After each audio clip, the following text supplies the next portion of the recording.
নমস্কার বন্ধুরা, শ্রীমতী দরবারে সবাইকে স্বাগত। আজকে আমি কিচেন থেকে ভিডিওটা শুরু করলাম।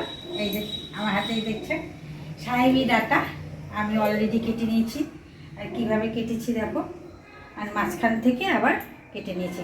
এখন সেম সাইজে সবকটা কেটে নিয়েছি আর হলো পরিষ্কার করে ধুয়ে নিলাম। আর এই প্রসেসটা শেখা আমার মায়ের হাতে। আমার মা এই যে কোনো রকম চচ্চড়ি খুব সহজ পদ্ধতি করে। আমি 5 মিনিটে এই সাহেবি ডাটা চচ্চড়ি তোমাদেরকে বানিয়ে দেখাবো। তোমরা সাথে থেকে দেখতে থাকো। যে বন্ধুরা আমার চ্যানেলটিকে সাবস্ক্রাইব করার পাশে আছে, তোমাদের সকলকে জানিয়ে অসংখ্য ধন্যবাদ, ভালোবাসা। আর যারা এখনও সাবস্ক্রাইব করেনি, সাবস্ক্রাইব করে দিও, পাশে ছোট্ট একটা আজ থেকে টাচ করে দিও নোটিফিকেশন পাওয়ার জন্য। আমি শুরু করা যাক।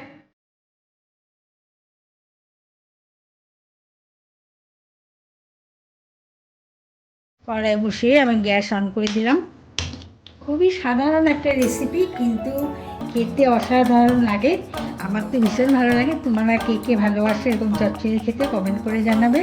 আর খুব সহজ পদ্ধতি, এই পদ্ধতিটি তোমরা যদি দেখো, দেখবে তোমাদের ট্রাই করতে ইচ্ছে করবে। এখন এই ডাটাগুলো আমি কড়াইতে দিয়ে দিলাম। না তেল, না ভাজাভাজি, কোনো কিচ্ছু লাগবে না। ডাটাগুলো দিয়ে জল দিয়ে দিলাম। সিদ্ধ হতে যে পরিমাণ জল লাগবে আমি ঠিক সেই পরিমাণ জল দিলাম। স্বাদ অনুযায়ী লবণ, 1 চামচের একটু কম লবণ দিলাম, এবং সামান্য হলুদ। একদম বিনা পরিশ্রমের রেসিপি, শর্টকাট দেখিয়ে দিলাম। এখন হলো এই ডাটা আমি সিদ্ধ করে নেব। 4 থেকে 5 মিনিট লাগবে, আর রেসিপিটাও করতে 4 থেকে 5 মিনিট লাগবে। আমি ততক্ষণ সর্ষে গ্রাইন্ড করে নেব। সর্ষে আমি নিচ্ছি বড় স্পুনের 2 চামচ। ঝালটা অবশ্যই তোমাদের নিজেদের স্বাদ অনুযায়ী। আর যেহেতু চচ্চড়ি সেহেতু একটু ঝাল ঝাল ভালো লাগে খেতে।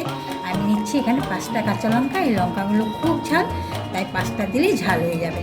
5টা কাঁচা লঙ্কা দিলাম। আর এর মধ্যে একটা টিপস দিচ্ছি তোমাদেরকে, এই সর্ষে বাটার মধ্যে দিচ্ছি সামান্য লবণ, 1 চিমটি লবণ।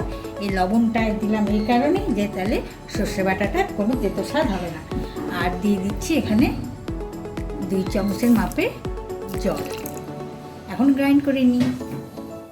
4 মিনিট পরে আমি ঢাকনা খুলে দিলাম। দেখো কি সুন্দর লাগছে কালারটা দেখতে। এই জন্য তো সাহেবি ডাটা বলি, একদম সাহেবদের মতন রং। দেখতে পাচ্ছ? তোমরা কী ডাটা বলো কমেন্ট করে জানাবে। আমি তো সাহেবি ডাটা বলি, এত সুন্দর কালারের জন্যে। সর্ষে আর কাঁচা লঙ্কা আমি খুব ভালো করে গ্রাইন্ড করলাম। দেখো কত সুন্দর করে করলাম, মানে সর্ষের খোসাগুলো কিন্তু তাকিয়ে নিই, সব সুন্দর করে গ্রাইন্ড করলাম। সর্ষে গ্রাইন্ড করা যদি খুব ভালো হয় তাহলে দেখবে যে কোনো রেসিপি খুব টেস্টি হয়। যেন সর্ষে গ্রাইন্ডটা খুব ভালোভাবে করতে হবে। এখন দিয়ে দেবো। এখন মিক্সিতে অল্প জল দিলাম, দিয়ে একটু ধুয়ে নিচ্ছি। এখন আমি মিক্সি ধুয়ে জল দিয়ে দিলাম।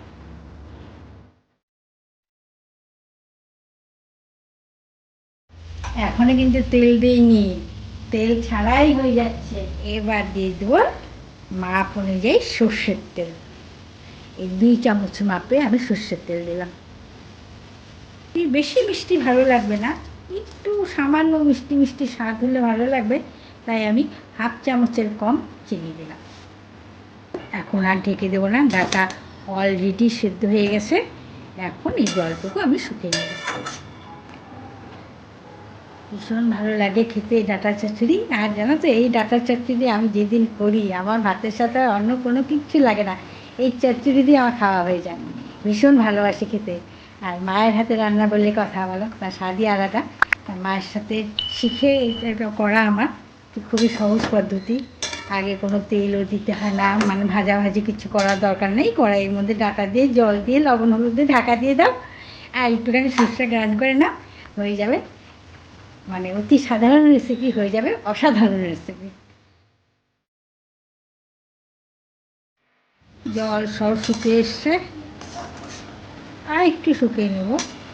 এই সময় দেখো কালারটা দেখতে কত সুন্দর লাগে, একদম সাহেবীদের কালার না, একদম দুধে আলতার রং ডাটাগুলো।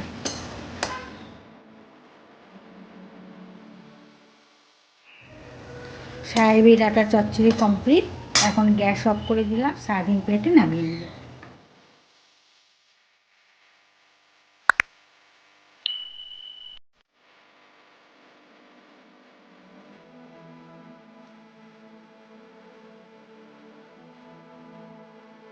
আজকের রেসিপি তোমাদের কেমন লাগলো কমেন্ট করে জানাবে, ভালো লাগলে লাইক ও শেয়ার করবে। সবাই ভালো থেকো, টাটা।